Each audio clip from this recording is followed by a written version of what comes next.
Bang, apa perasaannya sih setelah perjuangan penuh onak dan duri sampai ke Jakarta setelah penyerahan kemarin? Kalau ditanya soal perasaannya, tentu saya sangat bahagia, teramat istimewa kebahagiaan yang saya rasakan dari kemarin hingga saat ini. Bahkan saya diundang hari ini di ruang podcast ini kan, tentu ini bagi saya ke energi positif itu masih terus membara di dalam batin saya. Artinya bahwa proses perjalanan panjang puluhan tahun yang sudah dimulai dari Pak Sam Habib Moni dan sampai pada hari ini di 94, dan hari ini kemarin bisa kita serahkan di tahun 2023 31 Januari itu di Gedung Aneka Bakti Kementerian Sosial. Tentu ini bukan tiba-tiba atau ujuk-ujuk terus kita serahin. Ini melalui tahapan proses panjang dari bawah. Dan bagi kami, saya secara pribadi mau menyampaikan banyak-banyak terima kasih tak terhingga kepada pemerintah Provinsi Maluku, dalam hal ini Pak Gubernur Maluku Dr. Andus Haji Murad Ismail beserta jajarannya, Dinas Sosial Provinsi, Ibu Kadis, Ibu Ria, Ibu Kabid Pemberdayaan Sosial, Ibu Jacqueline, dan teman-teman TP2GD, Pak Sem dan juga Ibu Nur, juga teman-teman Cipayung Plus, teman-teman KNPI, teman KNPI dan teman-teman di akar rumput, teman-teman intelektual dan seluruh warga rakyat Maluku yang pernah atau membantu membagikan postingan AMSA Ngaji dan kemudian men-share, men-tag ke saya dalam ruang-ruang sosmed. Bagi saya semoga perjuangan mulia ini mendapat syafaat dari Allah Subhanahu wa taala, dan insya Allah kita akan sama-sama saksikan di November 2003 mendatang AMSA Ngaji Jago Tua Abdul Muthalib Sangaji, pahlawan yang sebenarnya secara pribadi oleh rakyat Maluku sudah dianggap sebagai pahlawan, itu secara de facto ya, tapi secara de jure-nya kan kita butuh legalitas formal dari negara. Nah, ini yang menjadi penekanan substansial bahwa teman-teman perjuangan ini saya mau mengajak bahwa kita sudah memberikan satu role model yang baik kepada teman-teman muda lainnya yang notabene meskipun bukan pegiat sejarah, bahwa ayo dong kita melek sejarah gitu loh, bahwasanya tanpa sejarah kan nggak mungkin ada masa depan gitu loh. Artinya kita berada hari ini karena berkat dorongan perjuangan dari founding father Republik ini. Nah, ini yang kita sebagai anak muda harus punya kontribusi pikir dalam mengisi kemerdekaan, salah satunya dengan kemudian meriset gerakan-gerakan juang mereka kembali, lalu kita mungkin bisa akumulasikan dalam satu, apa kita buat narasi dia, tulisan, puisi, pantun, apa-apa yang terkait soal pahlawan nasional.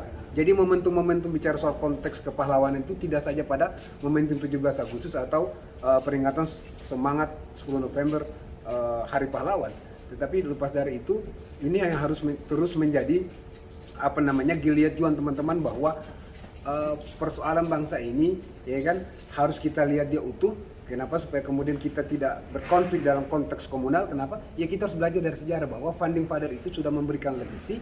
Mereka dulu tuh bersahabat, mereka dulu tuh berkawan, mereka dulu tertib dalam barisan.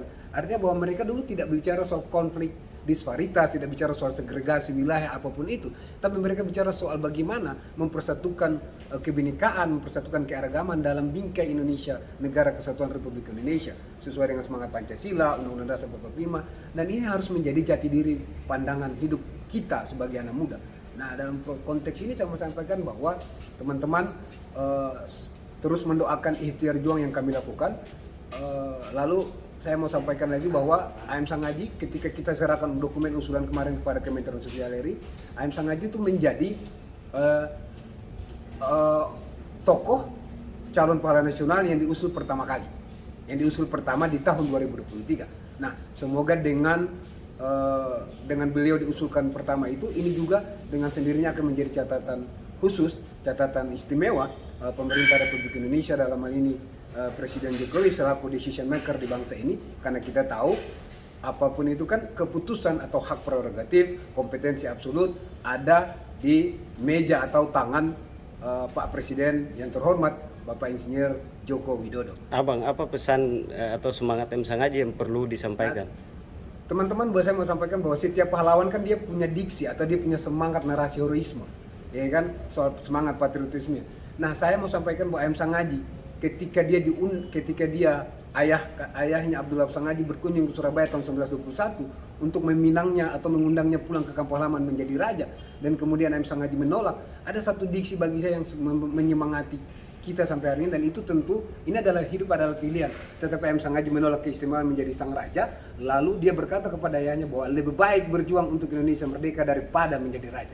Diksi ini tentu adalah memiliki hakikat atau nilai tersendiri bahwa AM Sangaji saat itu saja sudah tidak lagi berpikir soal namanya dirinya sendiri dengan sistem ningratnya dia apa segala, tapi beliau menghalau itu, membiarkan itu, lalu memilih jalan juang memerdekakan Indonesia dengan teman-teman semisal Haus Cokroaminoto, Agus Salim, Abdul Muiz dan Surya Pranoto dan teman-teman pendiri bangsa lainnya.